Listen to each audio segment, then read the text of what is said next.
আসসালামু আলাইকুম ওয়া রাহমাতুল্লাহি ওয়া বারাকাতুহু। সুপ্রিয় দর্শক, কেমন আছেন? আশা করি আলহামদুলিল্লাহ আপনারা সবাই ভালো আছেন। তো আজকে যাব খিলগাঁও থানার ভিতরে একটা নদীতে।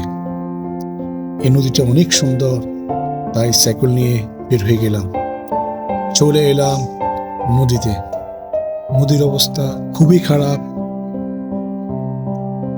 ঢাকা শহরের কলকারখানার কারণে এই পানিগুলো অনেক নষ্ট হয়ে গেছে। এই পানির অবস্থা অনেক খারাপ। দেখেন মানুষ কত কষ্ট করে, জীবিকার জন্য মানুষে কত কষ্ট করে। দেখেন তারা ট্রলার চালিয়ে তাদের জীবিকা উপার্জন করে। তো আপনাদের সবাইকে বলতে চাই, সরকার যেন এই খিলগাঁও থানার এই যে নদীটা আছে, নদীটা যেন সুন্দর করে, পানিগুলো যেন ভালো থাকে, এই জন্য যেন সরকার কাজ করে।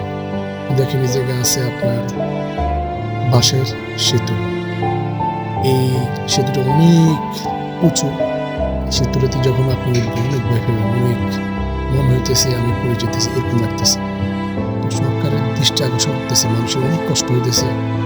আপনারা যদি এগিয়ে আসুন, ইনশাআল্লাহ একটা যদি ব্রিজ হয়, তাহলে এই খিলগাঁও থানার মানুষরা অনেক ভালো থাকবে। আর আগামীতে যারা আসবেন ক্ষমতায়, তারা যদি এ জায়গায় যদি একটা ব্রিজ করেন, তাহলে মানুষের কষ্টটা কম হবে। মানুষ অনেক কষ্ট করে, দেখেন তারা জীবিকার জন্য অনেক কষ্ট করে।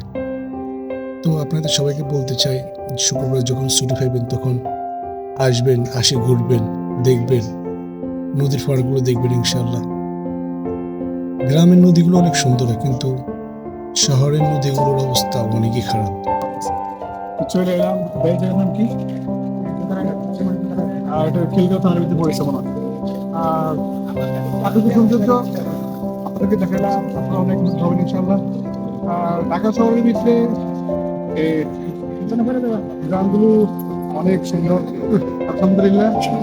তো আপনাদেরকে দেখালাম, আপনারা সবাই ভালো থাকবেন, সবার জন্য দোয়া করবেন। আল্লাহ তাদের কাজ করার দিকে আল্লাহ তাআলা তাদেরকে ভালো করে। আমিন। আসসালামু আলাইকুম রহমতুল্লাহি ওয়া বারাকাতুহু।